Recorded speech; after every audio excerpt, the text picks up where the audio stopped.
virus that kills E. coli.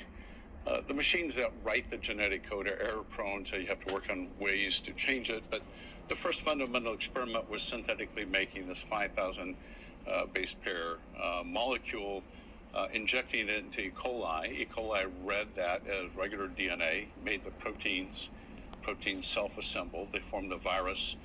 And once there were a certain number of virus particles in the cell, it killed the cell and spread the virus to infect other cells. So we call this a situation where the software is building its own hardware.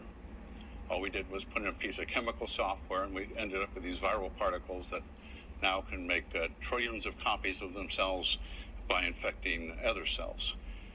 We wanted to actually go to the extent of making an entire chromosome of a living organism.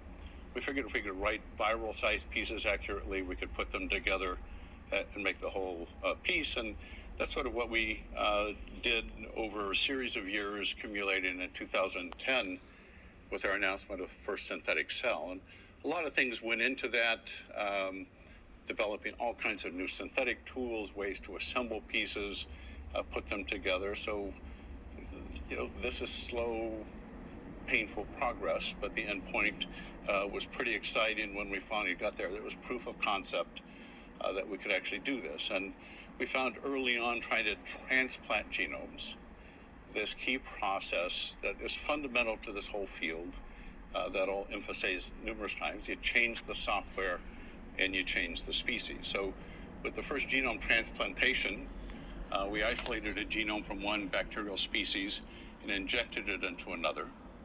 And once it was there, it started to be read immediately, just like the viral DNA.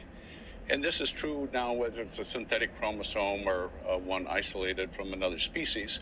Some of the early proteins produced were restriction enzymes that recognized the chromosome in the cell as foreign DNA and chewed it up. So now we have the body of one species. So if you were doing phenotyping, you would say this is species X. If you're doing the genome, you'd say it's species Y. And what happened after a very short period of time, we ended up, and this is doing it with the synthetic cell, we ended up with these bright blue cells that when you interrogate them, every single molecule in the cell derived from the synthetic chromosome or the transplanted chromosome that went in there. These cells have all kinds of epigenetic phenomena. Epigenetics is still genetics.